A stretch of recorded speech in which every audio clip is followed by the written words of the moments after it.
जी हो गया, स्टार्ट हो गया। अब हमने ट्रायल बैलेंस सर बना। मैंने आपसे जी सर मैंने आपसे ये पूछना था, आपने ट्रायल बैलेंस का वो एक दफा फिर से समझा दें। आपने क्या कहा था कि ब्रॉड डाउन हमने क्या क्या करना है? जो भी आपके जितने भी टी अकाउंट्स आपने सारे के सारे बनाए हैं, उनका जिस साइड पर ब्रॉड डाउन बैलेंस लिखा हुआ है, चाहे वो डेबिट है चाहे वो क्रेडिट है, वो बैलेंस आपने उठाना है और ट्रायल बैलेंस में लिख देना है उस अकाउंट के नाम से। जैसे कि सामने बोर्ड नजर आ रहा है आपको, रेंट आप लिखेंगे तो रेंट का बैलेंस क्योंकि डेबिट पे है तो आप रेंट के नाम से डेबिट साइड पर 120 लिख देंगे। मैं भी ट्रायल बैलेंस बनाता हूँ तो आपको बेहतर तरीके से समझ आ जाएगा।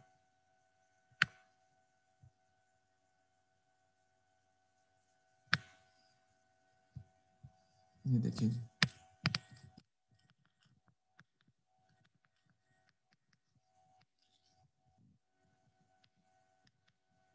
ये डेबिट साइड है,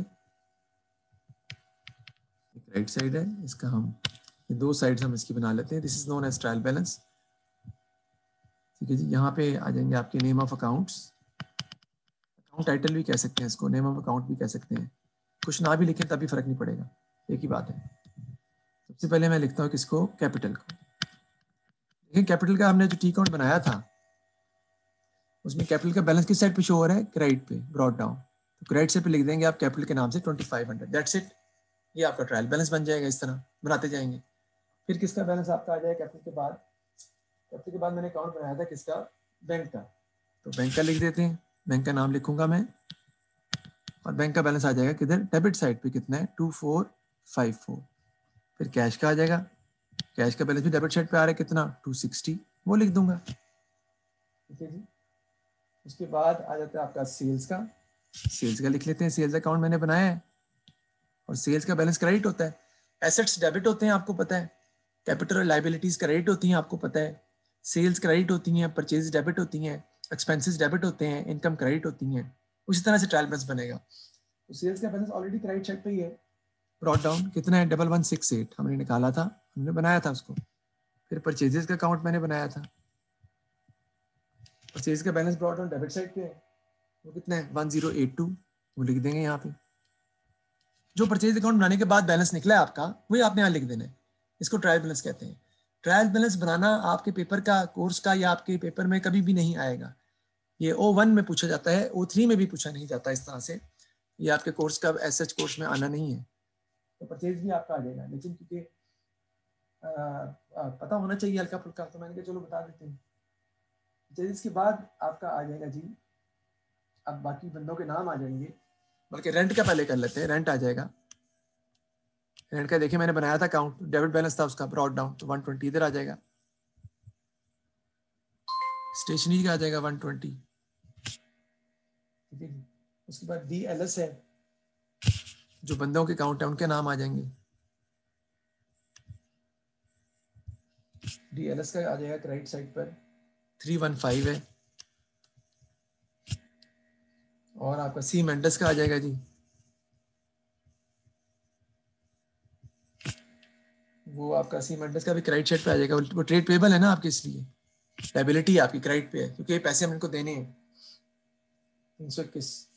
सी बेली, बी ह्यूग्स है, इनके अकाउंट मैंने बनाए नहीं है लेकिन मैंने आपको बना के भेज दिए हुए हैं। और एच स्पेंसर है, ये तीनों डेबिट बैलेंस है इनके। सी वैली का 180 है जो ब्रॉड ऑन डेबिट पे आ रहा है, और उसका 62 है बी ह्यूज का, और उसका 26 है एच स्पेंसर का। ठीक है जी। के गिब्सन का अकाउंट नहीं आएगा इसमें, क्योंकि के गिब्सन जो है उसका अकाउंट ऑलरेडी इक्वल है, तो के गिब्सन का अकाउंट इसमें नहीं आएगा, दैट इज ऑलरेडी इक्वल, तो उसको बनाने की जरूरत नहीं है क्योंकि उसका बैलेंस कैरिड ऑन है ही नहीं। बस टोटल कर देंगे इसका हम एंड पे, और टोटल दोनों साइड्स का ट्रायल बैलेंस का हमेशा क्या आता है, इक्वल आता है। तो इक्वल आ जाएगा आपका टोटल, ये टोटल आपका आ जाएगा 4304। डेबिट साइड का टोटल करेंगे तो यही आएगा, और क्रेडिट साइड टोटल करेंगे तो यही आएगा 4304। और ट्रायल बैलेंस बनाने के बाद आप फिर बनाते हैं इनकम स्टेटमेंट, और इनकम स्टेटमेंट में आप क्या करते हैं, सेल्स में से लेस करते हैं cost of sales, gross profit आता है, उसमें से एक्सपेंसेस माइनस कर देते हैं, जैसे रेंट है, स्टेशनरी है, तो आपका प्रॉफिट आ जाता है। और इसी ट्रायल बैलेंस से फिर आप स्टेटमेंट ऑफ फाइनेंशियल पोजीशन भी बनाते हैं, इसे बैलेंस शीट कहते हैं। नॉन करंट एसेट्स दिखेंगे, आप करंट एसेट्स दिखेंगे, बैंक कैश, टोटल एसेट्स आ जाएंगे, फिर कैपिटल लिखेंगे, लायबिलिटीज लिखेंगे, ट्रेड पेबल्स वगैरह। तो ये बैलेंस शीट भी ट्रायल बैलेंस के बाद बनते हैं। अकाउंटिंग साइकिल यही है ना, सबसे पहले होती है ट्रांजैक्शन, ट्रांजैक्शन से बनता है जर्नल जिसमें आप एंट्रीज पास करते हैं, फिर बनता है लेजर जिसमें आप टी अकाउंट बनाते हैं, ठीक है ना, और फिर बनता है आपका लेजर के बाद ट्रायल बैलेंस जो मैंने आपको बना के दिखाया है। ट्रायल बैलेंस के बाद बनता है इनकम स्टेटमेंट और बैलेंस शीट जो हम बनाते हैं, ठीक है जी। तो ये आप लिख लें। इस तरीके से हमने इसको जो है वो सॉल्व करना है।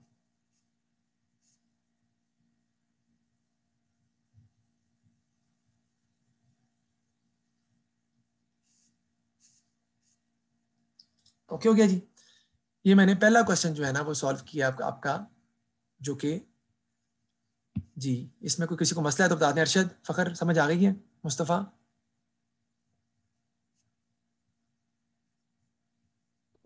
जी सर। सर ये मुझे एक बात ये क्लियर कर दें सर, ये जो हम लोग जो ट्रायल बैलेंस का जो सर ये फॉर्मेट है बस ये अम, ऐसे ही रहते हैं या फिर एक शायद तीसरी एक और कॉलम बनता है? नहीं नहीं नहीं नहीं, वो कॉलम तो होता है जब आप वो उसे कहते हैं running balance format, T account बनाने का। वो टी अकाउंट होता है, इसमें डेबिट क्रेडिट होता है, साथ में यहाँ पे कॉलम बनता है बैलेंस का। हर ट्रांजैक्शन के बाद बैलेंस की अमाउंट भी लिखते जाते हैं, लेकिन उसका इससे कोई ताल्लुक नहीं है। ट्रायल बैलेंस बस ये दोनों साइड्स होती हैं बस। ट्रायल बैलेंस इज सही सही। To check the arithmetic accuracy of ledger balances. Trial balance shows कि आपके लेजर अकाउंट सही बने या गलत बने। Trial balance shows the total debits are always equal to total credits. Trial balance shows the list of balances which is a list of balances of T account which are prepared in the ledgers. Trial balance is a list of assets, liabilities, income and expenses की list होती है ये। इसको okay sir. सही बनाता हूँ। चलें जी, अब हम देखते हैं जी आगे नेक्स्ट क्वेश्चन की तरफ हम चलते हैं, क्योंकि हमने ट्रायल बैलेंस तो हमने सीख लिया कि हमने कैसे इसको जो है वो बनाना है। अब नेक्स्ट क्वेश्चन हम इसको कैसे सॉल्व करते हैं। तो क्वेश्चन आ क्यों नहीं रहा, मेरे ख्याल मैंने बंद तो नहीं कर दिया कहीं? नहीं है, ठीक हो गया जी, ये हमारा बन गया जी। नेक्स्ट देखें जरा, नेक्स्ट क्वेश्चन बड़ा ही प्यारा है। ये कहते हैं जी, the following trial balance has been drawn up incorrectly by a junior number of staff. You are required to rewrite the balance the trial balance after making the necessary corrections, also find the amount of capital. ये trial balance वो कहता है आपने दोबारा बनाना है और capital की figure आपने फाइंड करनी है। कैपिटल दिया हुआ आपको, उसकी फिगर आपने फाइंड करनी है। अब दोबारा कैसे बनाएंगे जरा गौर करें। कैपिटल की फिगर तो हमें पता नहीं है। ड्राइंग्स डेबिट होती है, डेबिट पे लिखी हुई है, ठीक है। जनरल एक्सपेंसेस क्रेडिट नहीं होते, डेबिट होते हैं। एक्सपेंसेस डेबिट होते हैं, तो 500 गलत साइड पे लिखा हुआ है, डेबिट साइड पे लिखेंगे। सेल्स इनकम होती है, सेल्स क्रेडिट होती हैं, वो क्रेडिट पे लिखेंगे। परचेज डेबिट होती है, वो डेबिट पे लिखेंगे। ट्रेड रिसीबल्स डेबिट साइड पे लिखेंगे, गलत लिखा हुआ है। क्रेडिटर्स ट्रेड पेबल्स होते हैं, क्रेडिट पे लिखेंगे, गलत लिखा हुआ है। बैंक बैलेंस सही लिखा हुआ है। कैश 200 डेबिट पे लिखेंगे। Plant and equipment non current asset debit पे लिखेंगे। हीटिंग एंड लाइटिंग एक्सपेंस है, डेबिट पे लिखेंगे। रेंट सही जगह पे लिखा हुआ है। तो इसकी सारी साइड्स को हम चेंज करके करेक्ट करके लिखेंगे और फिर आप ट्रायल बैलेंस दोबारा इसका बना सकते हैं। तो मैं अगर इसको बनाना चाहूँ आपके सामने,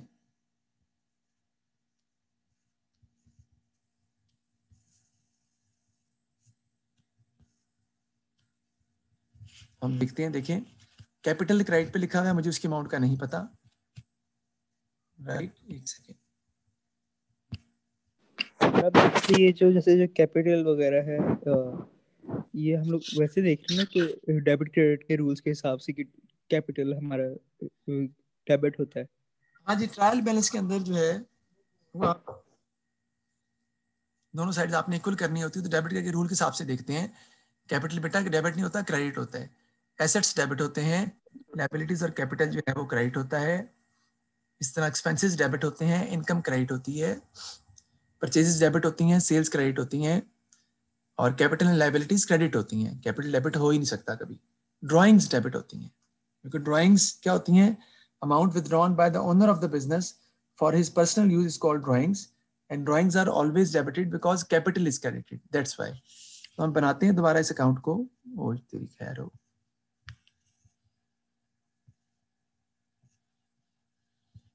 तो ड्राइंग्स आपको दी हुई कितने की, 7000 की। वो मैं लिख लूंगा यानी मैं इसको सही करके बना रहा हूँ ना। अब 7,000 की ड्राइंग्स आ जाएंगी। जनरल एक्सपेंसेस डेबिट साइड पे आएंगे 500 के। सेल्स क्रेडिट पे लिखेंगे आप, ओवरऑल लिखी हुई है क्योंकि सेल्स इनकम होती है वो क्रेडिट पे आती है 38,500 की। परचेजेस डेबिट पे आती है तो डेबिट साइड पे लिखेंगे हम 29,000 की। उसके बाद डेटर्स डेबिट होते हैं आपके, क्रेडिट नहीं होते, डेबिट होते हैं। ट्रेड रिसीवेबल्स है ना, तो वो आप डेबिट साइड पे लिखेंगे 6,800 के। और ट्रेड पेबल्स क्रेडिट होते हैं आपके 9,000 के, तो वो क्रेडिट पे लिखेंगे आप 9,000। फिर बैंक बैलेंस सही लिखा हुआ है आपका, वो डेबिट साइड पर ही आता है, डेबिट पे ही लिखा हुआ है, ओके है। फिर कैश आपका डेबिट पे लिखना है, आपने क्रेडिट पे लिखा हुआ है, that will come on the debit side 200। Plan and equipment debit side पे लिखे जाते हैं 5,000, ये आप डेबिट पे लिखेंगे 5,000। उसके बाद हीटिंग एंड लाइटिंग जो है वो एक्सपेंस है, वो भी आपका डेबिट पे आएगा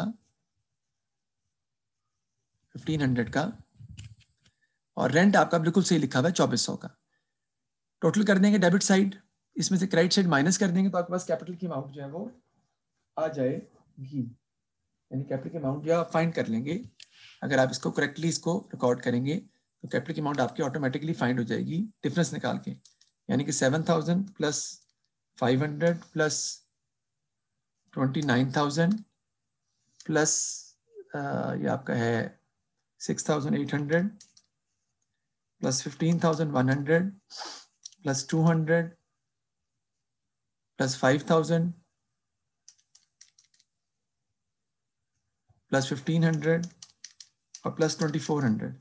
टोटल आपका आता है 67,500। टोटल आपका आता है, जगह नहीं ना मेरे पास, 67,500 टोटल। तो दोनों साइड टोटल इसमें से माइनस कर देंगे आप 38,500 सेल्स की, और माइनस कर देंगे 9,000 क्योंकि आपके ट्रेड पेबल्स हैं, तो 20,000 आपका आ जाएगा कैपिटल। तो कैपिटल की अमाउंट आप निकाल लेंगे 20,000 जो क्वेश्चन मार्क था, क्योंकि टोटल दोनों साइड्स का जो आएगा ना आपका वो 67,500 आ रहा है और इधर भी 67,500 ही होना चाहिए। तो आप कैपिटल की अमाउंट खुद फाइंड कर लेंगे दोनों साइड्स का डिफरेंस लेके। ठीक हो गया जी। तो ये हमने इस तरीके से ट्रायल बैलेंस बनाना है। ट्रायल बैलेंस इसे कहते हैं correction of trial balance. Trial balance को करेक्ट करना भी सीखा है।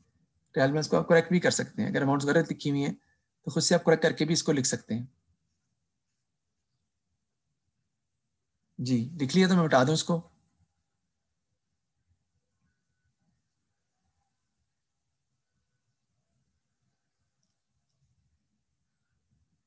या इसकी पिक्चर ले लें ताकि फिर आप घर में ट्राई कर लीजिएगा। आसान सा सवाल है, आसान सी बात है, कोई इतना मुश्किल नहीं है। पिक्चर ले लें आप, क्योंकि मिटा रहा हूँ मैं, आगे चल रहा हूँ। ठीक है जी, थैंक यू।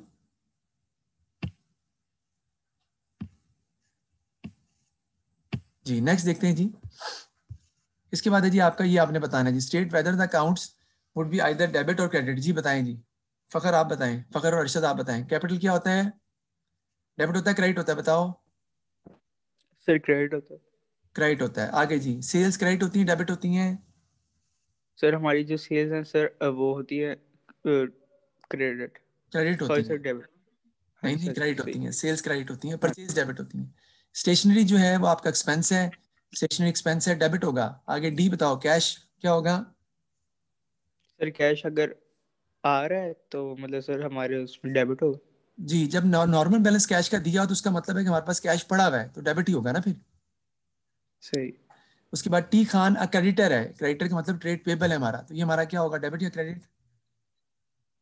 सर लाइबिलिटी है ना, हाँ जी तो सर बिल्कुल, क्रेडिट हाँ होगा। जी क्रेडिट होगा, बिल्कुल सही। मशीनरी आपका नॉन करंट एसेट है, मशीनरी नॉन करंट एसेट है, डेबिट हो जाएगा आपका। रेंट एक्सपेंस है आपका, एक्सपेंस है तो डेबिट हो जाएगा। आगे डी एल एन है, डेटर, ट्रेड रिसीवेबल है, क्या होगा? लगाना जरा। सर क्या आपने पूछा आखिरी वाला? डेबिट डेप्टर होगा। है। डी एल एस डेटर है आपका, डेप्टर नहीं डेटर, ट्रेड रिसीवेबल है, तो क्या होगा, डेबिट होगा क्रेडिट होगा? लगाना जरा। डेबिट होगा। हाँ डेबिट होगा, सही है। फिर बैंक लोन नहीं हुआ, क्रेडिट। बैंक लोन लाइबिलिटी है, क्रेडिट होगा। परचेजेस डेबिट होती हैं, ठीक है। परचेज डेबिट होती हैं, सेल्स क्रेडिट होती हैं, हो गया, खत्म हो जाना था। ओके जी, नेक्स्ट चलते हैं जी आगे हम। आगे उसने कहा है जी कि आपके पास ये ट्रायल बैलेंस दिया हुआ है और आपने इसकी इनकम स्टेटमेंट और बैलेंस शीट जो है वो बनानी है। परचेज एंड सेल्स दिया, परचेज डेबिट होती हैं, सेल्स क्रेडिट होती हैं, हमें पता है। मशीनरी दिया हुआ है, एसेट है आपका, इक्विपमेंट भी एसेट है, नॉन करंट एसेट है, rent, insurance, salaries, bad debts, expenses हैं। कैरेज इनवर्ड को परचेज में ऐड करते हैं, ठीक है जी। कैरेज आउटवर्ड तो एक्सपेंस होता है आपका। रिटर्न इनवर्ड को सेल्स में से माइनस करते हैं, रिटर्न आउटवर्ड को परचेज में से माइनस करते हैं। डेटर्स एंड क्रेडिटर्स का मतलब है ट्रेड रिसीवेबल जो डेबिट पे दिए हुए और ट्रेड पेबल्स जो क्रेडिट पे दिए हुए। स्टॉक ओपनिंग स्टॉक है ये। बैंक एंड कैश आपका एसेट है, डेबिट होगा, करंट एसेट है। ड्राइंग्स डेबिट होती है, कैपिटल में से माइनस करते हैं, कैपिटल आपका हमेशा क्रेडिट होता है। स्टॉक एट द एंड दिया हुआ आपको 31 दिसंबर को 8850 का, ये क्लोजिंग इन्वेंट्री है। तो आपने इसकी बनानी है इनकम स्टेटमेंट और बैलेंस शीट, तो वो हम जो है वो बनाते हैं। लेकिन पहले हम इससे आगे देख लेते हैं। यहाँ आपने प्रॉफिट लॉस अकाउंट बनाना है, इनकम से बनानी है और बैलेंस शीट बनानी है। आगे देखते हैं जी, बिजनेस एंटिटी कॉन्सेप्ट क्या होता है। Business entity concept says that business is separate from the owner, it business has its own separate existence, right. Business entity concept says that business is separate from the owner and business is an artificial person other than the owner. And in accounting, we are business, not the owner. That is why the amount contributed by the owner is called capital. And if he takes out something from the business, it will be treated as drawings. And drawings will be subtracted from his capital. Rather than treating it as an expense for the business, हम drawings को capital में से minus कर देते हैं। क्यों? क्योंकि कारोबार के मालिक का पैसा अलग है और कारोबार अलग है और हमने वो पैसा उसको एक ना एक दिन वापस भी करना है। आगे आता है मैचिंग कॉन्सेप्ट। मैचिंग कॉन्सेप्ट आपको पता है, मैंने पढ़ाया हुआ है। That expenses of a particular year should be matched. Expenses of a particular year should be matched with the income of the same year to find profit and loss of the business. That is called matching concept. Income statement is prepared on matching concept basically.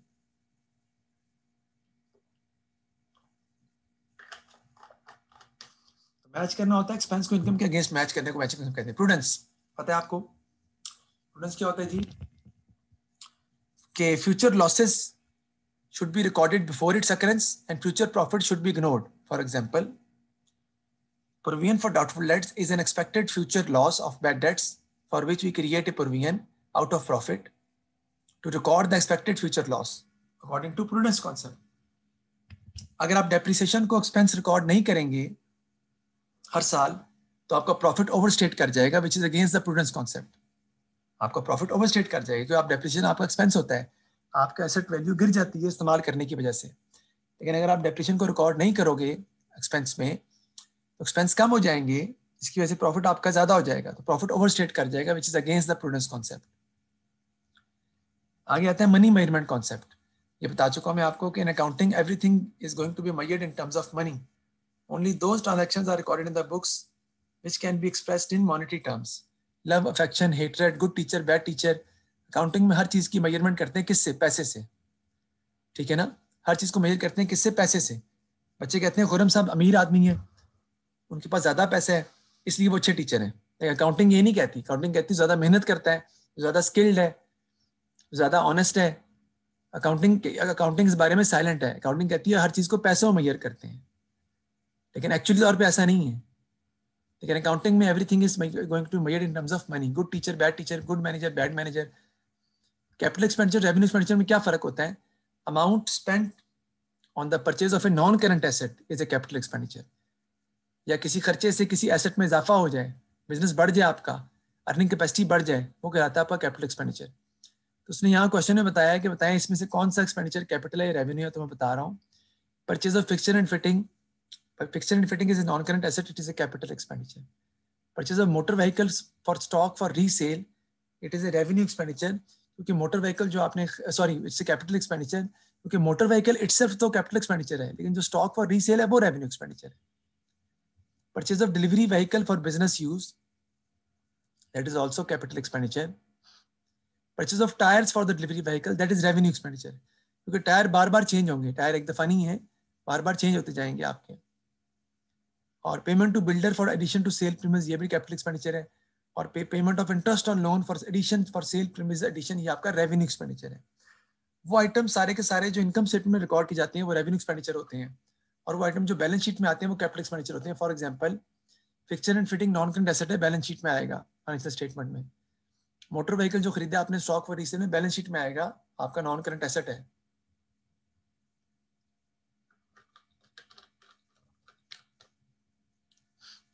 फिर delivery vehicle जो खरीदा है business use के लिए, वो भी non current asset है। लेकिन टायर जो है वो आपका एक्सपेंस है, इनकम स्टेटमेंट में आएगा। इस तरह इंटरेस्ट ऑन लोन वो भी आपका एक्सपेंस है, वो भी इनकम स्टेटमेंट में आएगा। अब हम बात करते हैं किसकी, इनकम स्टेटमेंट की जो हमने बनानी थी। इनकम स्टेटमेंट हम कैसे बनाएंगे, आपने पहले बनाई थी बहुत दफा। इनकम स्टेटमेंट और statement of financial position. Sir आपकी आवाज बहुत कम आ रही है। आवाज कम आ रही है? एक सेकंड, आवाज तो मेरी पूरी है यार। आपके प्रॉब्लम है, आपके नेट में प्रॉब्लम होगी। मेरी आवाज तो पूरी है, फुल खोली हुई मैंने। और किसी को मसला है? सबको आवाज आ रही है? जी सर आ रही है, क्लियर आवाज आ रही है? अब आ रही है चलो जी, हमने बनानी है जी इनकम स्टेटमेंट और बैलेंस शीट सामने आपके बनी हुई है। और इनकम स्टेटमेंट हम कैसे बनाते हैं, उसका फॉर्मेट है, उसको हम फॉलो करेंगे और उसको उस तरीके से हम सॉल्व करेंगे कि इनकम स्टेटमेंट कैसे बनती है। तो हम बनाते हैं। क्वेश्चन आपके सामने, इसकी तस्वीर ले लें। वैसे आपको पहले से पढ़ा होगा, लेकिन तस्वीर इसलिए लेंगे, मैं बार बार इसको मुझे ओपन करना पड़ेगा इनकम स्टेटमेंट को डेवलप करने के लिए।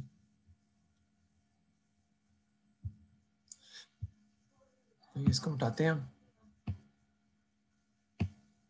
आखिरी सवाल है जो हमने करना है इनकम स्टेटमेंट का, उसके बाद हमारा क्वेश्चन चैप्टर हमारा कंप्लीट हो जाएगा।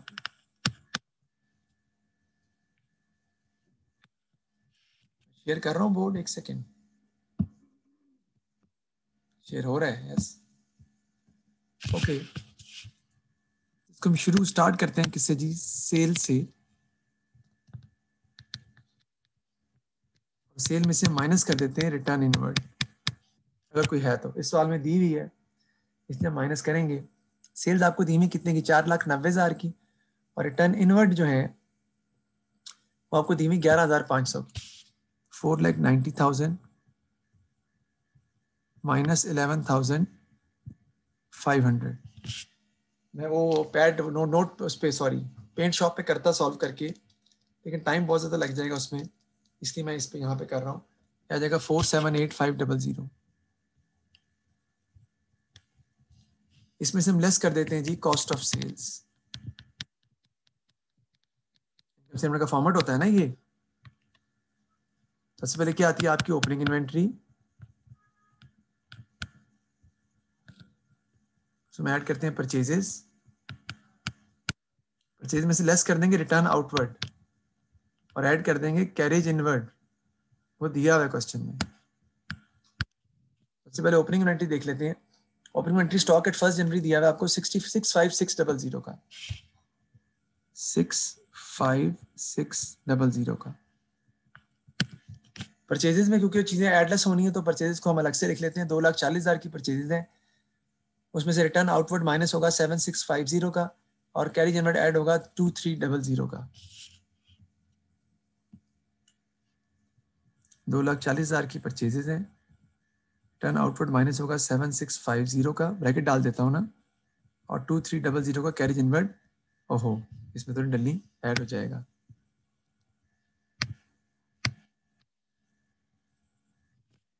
दो 2,40,000 में से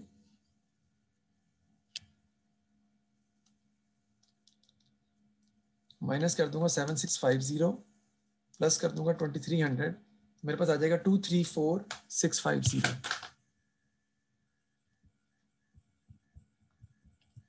ये मैं परचेज में ऐड कर दूंगा और इसमें से लेस कर दूंगा मैं क्लोजिंग इन्वेंट्री। ऊपर ओपनिंग इन्वेंट्री थी ना, आखिर में से हम क्लोजिंग इन्वेंट्री माइनस कर देते हैं। प्लस 65600, टोटल इसका आता है 3,00,250। और क्लोजिंग इन्वेंट्री कहाँ दी होती है? ट्रायल बैलेंस के नीचे, ये दी हुई है। Stock at 31 December 2011 was valued at 8850, ये दी हुई क्लोजिंग इन्वेंट्री आपको 8850 की। तो वो क्या कर देंगे? माइनस कर देंगे। तो ये आपकी अमाउंट आ जाएगी कॉस्ट ऑफ सेल्स की, ये माइनस कर देंगे तो you will get your gross profit. 2,40,000 आता है 291,400। 291,400 आपकी कॉस्ट ऑफ सेल्स की अमाउंट आ गई है। ये माइनस कर देंगे आप सेल्स में से, जो कि है 478,500, तो आपका जीपी आ जाएगा 187,100। ये आपका ग्रॉस प्रॉफिट आ गया। अब इस ग्रॉस प्रॉफिट में हम अगर कोई इनकम होती, अदर इनकम वगैरह, तो ऐड कर देते, वो है नहीं सवाल में, लेस कर देंगे एक्सपेंसेस। तो इसको मुझे मिटाना है, तो ज़रा काइंडली आप इसको लिख लें ताकि मैं मिटा के आगे सॉल्व करूँ। एक्सपेंसेस माइनस कर देंगे ना आप, इसमें से सारे एक्सपेंसेस माइनस कर देंगे तो नेट प्रॉफिट आ जाएगा आपके पास। टाइम खत्म हो रहा है, तो दोबारा ज्वाइन कर लीजिएगा। मुझे इसको मिटाना है एक्सपेंसेस माइनस करने के लिए, तो काइंडली इसको आप लिख लें या तस्वीर ले लें ताकि मैं मिटा सकूं। इसमें कोई मसला है तो पूछ सकते हैं आप, कोई प्रॉब्लम नहीं है। रिटर्न आउटवर्ड का मतलब होता है कि चीज़ें आपने वापस कर दी हैं, तो वो परचेज में से माइनस हो जाएंगी ना, क्योंकि रिटर्न आपने कर दी है। और कैरेज इनवर्ट का मतलब है कि आपने चीज़ों को घर में लाने के लिए किराया अदा किया था, that is your carriage inward, तो वो ऐड हो जाता है।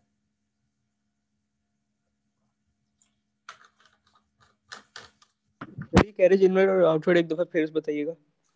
कैरेज इनवर्ट हम किराया अदा करते हैं, फ्रेट अदा करते हैं चीज़ों को फैक्ट्री में लाने के लिए। चीज़ों को फैक्ट्री में लाने के लिए किराया अदा करेंगे तो परचेजेस का ही पार्ट होता है, वो परचेज का हिस्सा होता है, इसी उसको परचेज में ऐड कर देते हैं।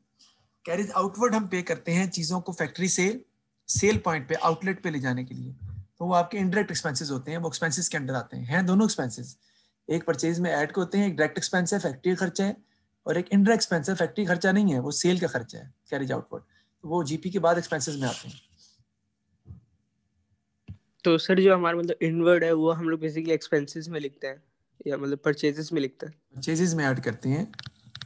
और जो दूसरा जो आउटवर्ड है वो हम लोग, वो भी फिर हम लोग मतलब एक्सपेंस में होगा। हाँ जी, मगर वो पर नीचे वो इनडायरेक्ट एक्सपेंसेस में लिखते हैं, यानी कि यहाँ पे आएगा लेस एक्सपेंसेस, और इसमें आपका आएगा, इसमें आएगा कैरेज आउटवर्ड। कितनी अमाउंट है जी कैरेज आउटवर्ड की? कैरेज आउटवर्ड की अमाउंट है जी हमारे पास 3150, और उसके बाद एक्सपेंसेस हैं, वो एक्सपेंसेस जरा मुझे कोई लिखवा सकता है बच्चा? मुझे बार बार ओपन करना पड़ेगा ना, नहीं लिखवा सकते। अच्छा, उसमें आपका है जी मशीनरी इक्विपमेंट तो नॉन करंट एसेट है, रेंट है, इंश्योरेंस है, सैलरीज है और बैड डेट्स हैं। रेंट है, एक्सपेंस, इंश्योरेंस है, सैलरीज हैं और बैड डेट्स एक्सपेंस होते हैं आपके। इसके अलावा भी एक्सपेंस आ सकता है, भला कौन सा पता है? पता है कौन सा? डेप्रिसिएशन का इस सवाल में नहीं है, लेकिन मैंने जान के लिखा है क्योंकि हम डेप्रिसिएशन चैप्टर पढ़ रहे हैं। ये आपका नेट प्रॉफिट आ जाएगा, प्रॉफिट फॉर द ईयर भी लिख सकते हैं आप। देखते हैं रेंट कितना है जी, 35,000 का, इंश्योरेंस 22,500 की है,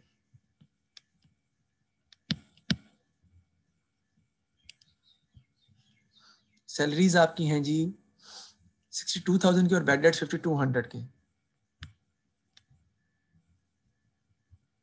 और डेप्रिसिएशन नहीं है असल में, मैंने जान के लिखा था समझाने के लिए कि डेप्रिसिएशन भी एक्सपेंस होता है, वो भी इसमें आ सकता है, अगर होता तो मैं लिखता।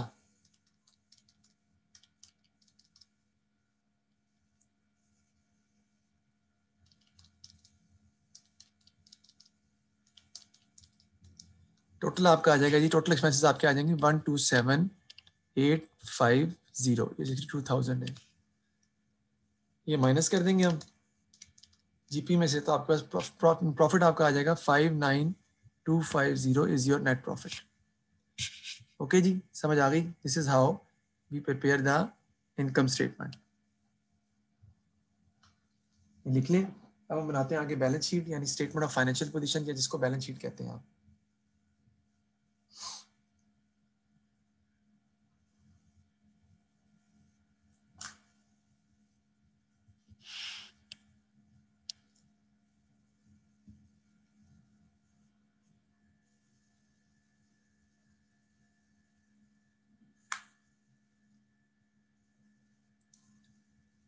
ओके जी, लिख लिया आपने? मिटा दूं उसको?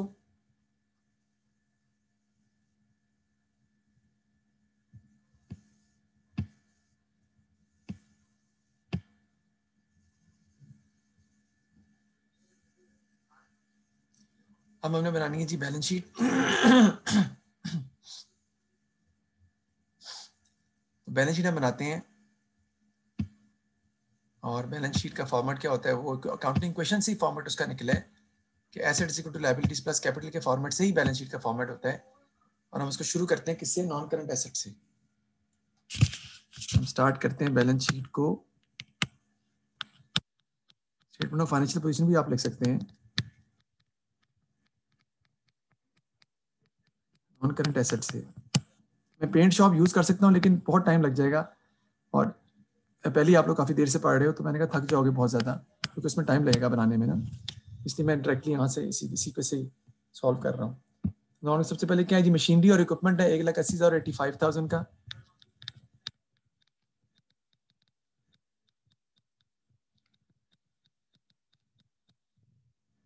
इंडियन इक्विपमेंट कितने के, 1,85,000 सॉरी 1,80,000 और 85,000।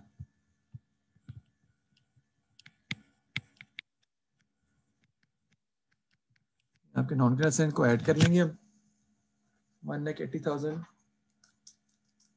और 85,000, ये आपका आ जाएगा 2,65,000। फिर आप क्या लिखते हैं जी, करंट एसेट्स।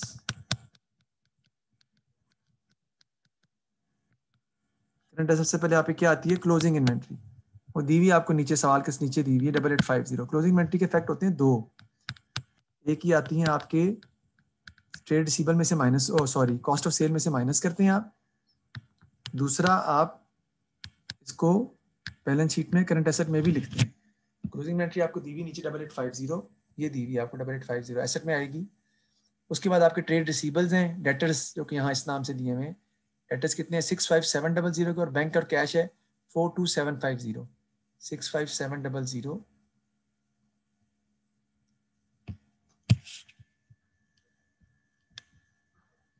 और 42750। इसके अलावा और कोई करंट एसेट आपके पास था ही नहीं, इनको आप ऐड कर लेंगे तो 8850 प्लस 42750 प्लस 65700, टोटल आपका आ जाएगा 117। करंट एसेट्स टोटल आपके आ जाएंगे 300 के। इसको आप नॉन करंट एसेट्स में ऐड कर देंगे तो आपके पास क्या आ जाएगा, total assets which has to be equal to capital plus liabilities के बराबर होना चाहिए। इसको 265,000 प्लस 117,300, 382,300 आपके आ जाएंगे टोटल एसेट्स। इसको लिख लें क्योंकि मुझे मिटाना है, क्योंकि मुझे कैपिटल लायबिलिटीज का जो है वो बनाना है। वो इसके नीचे बनेगा असल में, लेकिन मेरे पास क्योंकि जगह नहीं है, यानी कि इसके नीचे ही बनना है कैपिटल एंड लायबिलिटीज, लेकिन मेरे पास कोई जगह नहीं है। सबसे पहले कैपिटल आएगा, सो ऑन। जगह नहीं तो मैं अलग से बना दूंगा ताकि जरा इजीली समझ आ जाए आपको। ये लिख लिया आपने तो मैं मिटा देता हूँ, या पिक्चर ले लें इसकी।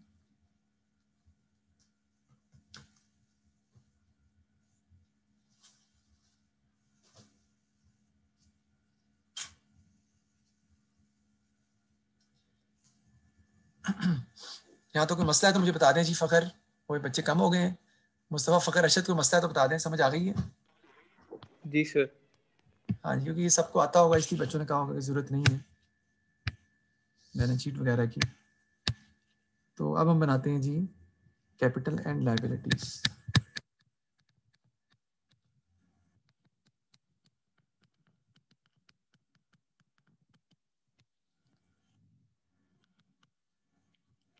सर अगर हमारी बैलेंस शीट हो गई, अब बैलेंस शीट ट्रायल बैलेंस तो हो गया ना हमारा। ट्रायल बैलेंस तो हमने पहले बनाया था ना, अब तो हम इनकम हाँ स्टेटमेंट जी आ रहे हैं। अच्छा, अब ये इनकम स्टेटमेंट रहती है, ठीक है।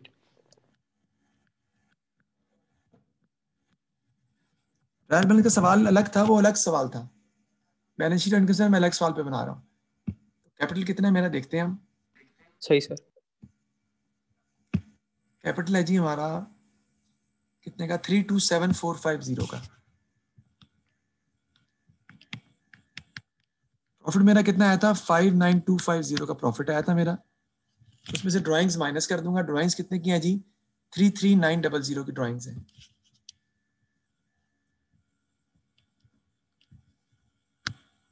वो माइनस हो जाएंगे इसमें से, कैलकुलेट कर लेते हैं। कैपिटल में प्रॉफिट ऐड हो जाता है ना, प्रॉफिट कैपिटल का ही होगा, सारी बात है। प्लस 59250 माइनस 33900, ड्राइंग्स माइनस कर देंगे जाती इस्तेमाल के लिए, अगर उसने पैसे निकलवाए हैं बिजनेस से तो वो उसका खर्चा, उसके कैपिटल में से हम ड्राइंग सब्ट्रैक्ट कर देंगे। उसके बाद आपकी आती है नॉन करंट लाइबिलिटीज। जो बैलेंस शीट है बेसिकली मुस्तफ़ा, ये अकाउंटिंग क्वेश्चन ही है, assets equal to capital plus liabilities, उसी से बनी हुई है। नॉन करंट लाइबिलिटीज कोई भी सवाल में मौजूद नहीं है, तो आपकी आ जाएंगी करंट लाइबिलिटीज। बैंक लोन वगैरह हो सकता था लेकिन नहीं है उसमें, आपके